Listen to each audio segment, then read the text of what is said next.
जलज्जल प्रवाह पावितस्थले कलेवलम्ब्य लम्बितां भुजङ्गलिङ्गमालिकामड्डमड्डमड्डमन्निनादवड्डमर्वयं चकार चण्डताण्डवं तनोतु नः शिव शिव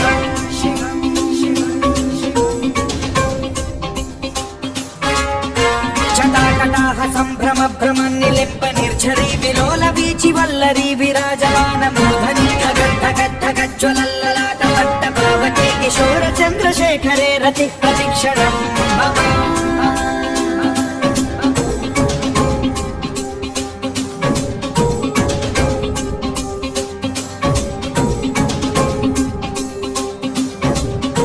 धराधरेन्द्र नन्दिनी विलास बन्धु बन्धुरस्फुरद्दिगन्त सन्तति प्रमोदमान मानसे कृपा कटाक्ष धोरणी निरुद्ध दुर्धरापदि क्वचित् दिगम्बरे मनो विनोदमेतु वस्तुनि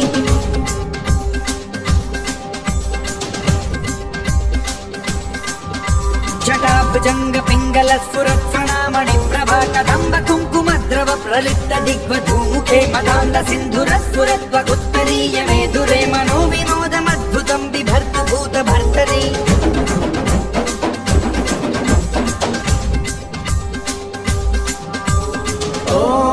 ॐ नमः शिवाय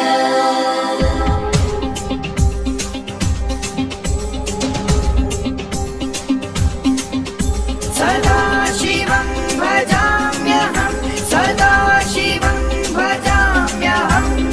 ॐ नमः शिवाय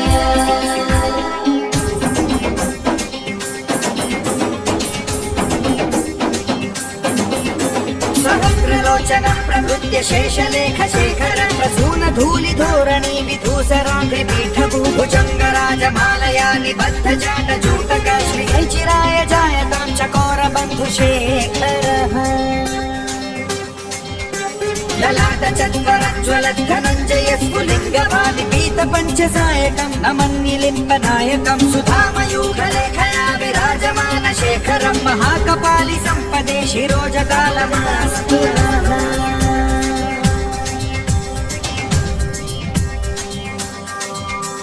कराल भाल पट्टिका धगद्धगद्धगज्ज्वलद्धनञ्जयाहुतीकृत प्रचण्ड पञ्चसायके धराधरेन्द्र नन्दिनी कुचाग्र चित्रपत्रक प्रकल्पनैक शिल्पिनी त्रिलोचने रतिर्मम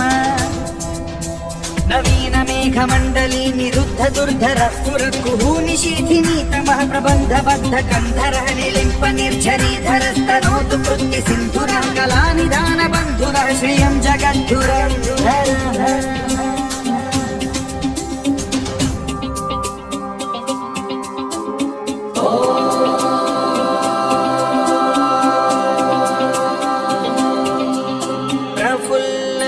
प्रफुल्लनीलपङ्कज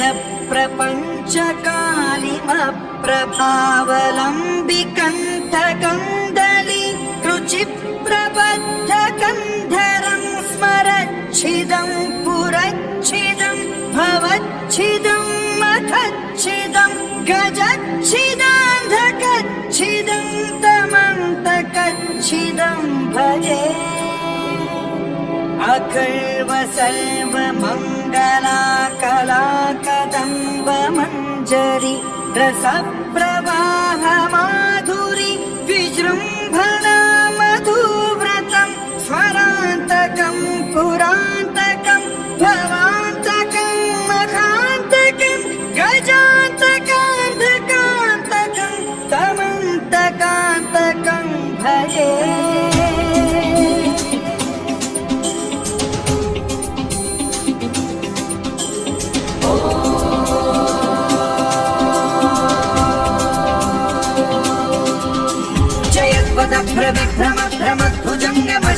विनिर्गमक्रमस्फुरत्करालभाल हव्यवाधिमिद्धिमिद्धिमिध्वनन् मृदङ्गतुङ्गमङ्गलध्वनिक्रम प्रवर्तित प्रचण्डताण्डवः शिव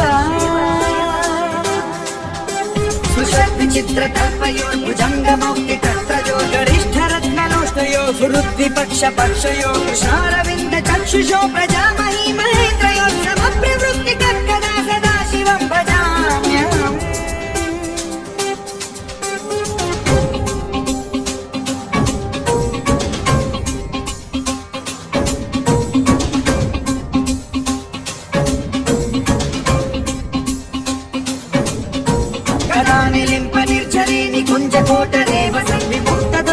सदा शिरस्थमञ्जलिन् वहन्ति मुक्तलोललोचनो ललामभाललग्नकः शिवेति मन्त्रमुच्चरन् कदा सुखी भवाम्यहम्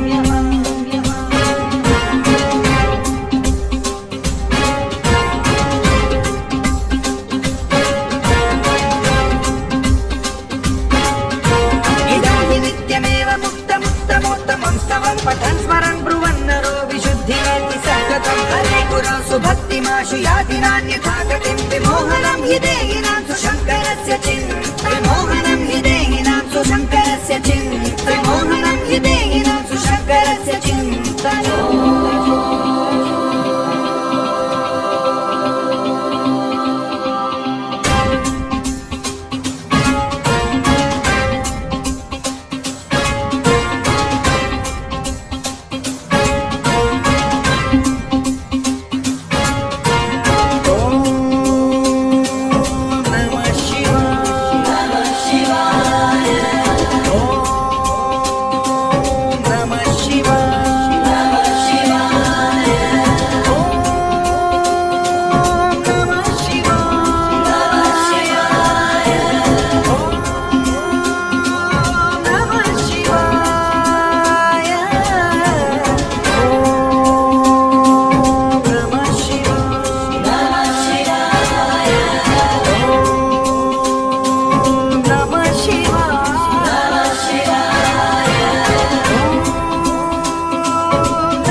शमीशान निर्वाणरूपम्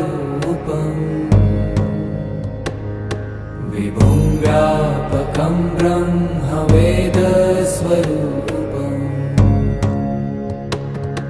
निजं निर्गुणं निर्विकल्पं निरीहम्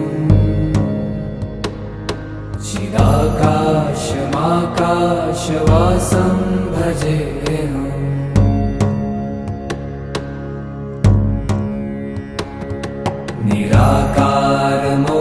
निराकारमोङ्कारमूलं तुरीयम्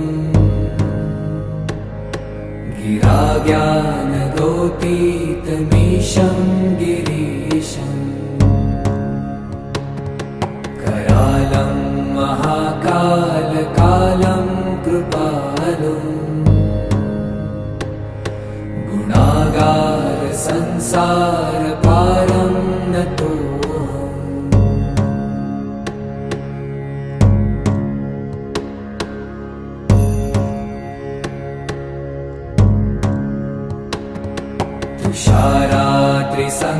तुषाराद्रिसङ्काशगौरं गभीरम् मनोभूत भूतकोटिप्रभाश्रीशरीरम् स्फुरन्मौलिकल्लोलिनी चारुगङ्गा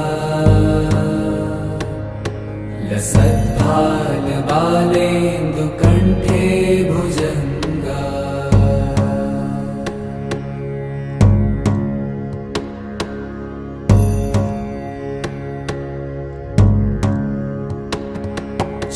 चलत्कुण्डलं भ्रूसुनेत्रं विशालम् प्रसन्नाननं नीलकण्ठं दयालम् मृगाधीशचर्माम्बरं मुण्डमालम् प्रियं शङ्करं सर्वनाथं भजामि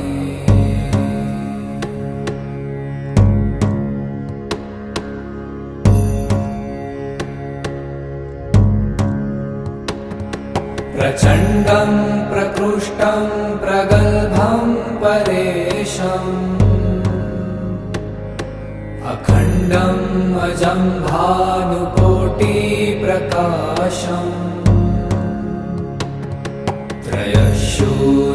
त्रयशूलनिर्मूलनं शूलपाणिम् भजेऽहं भवानीपतिं भावगम्यम्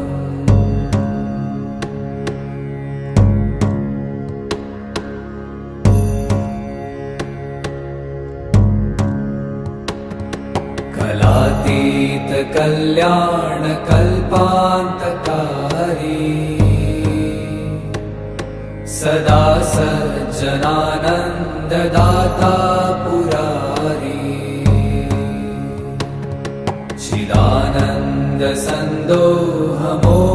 चिदानन्दसन्दोहमोहापहारी प्रसीद प्रसीद प्रभो मन्मथारी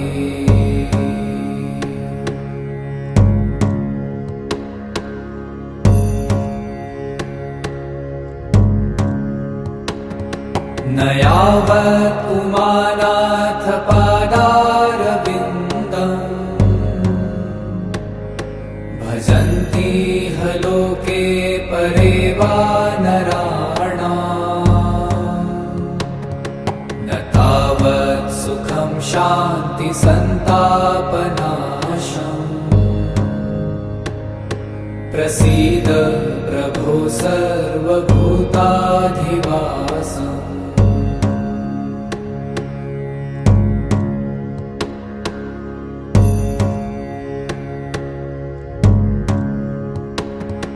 न जानामि योगं जपं नैव पूजा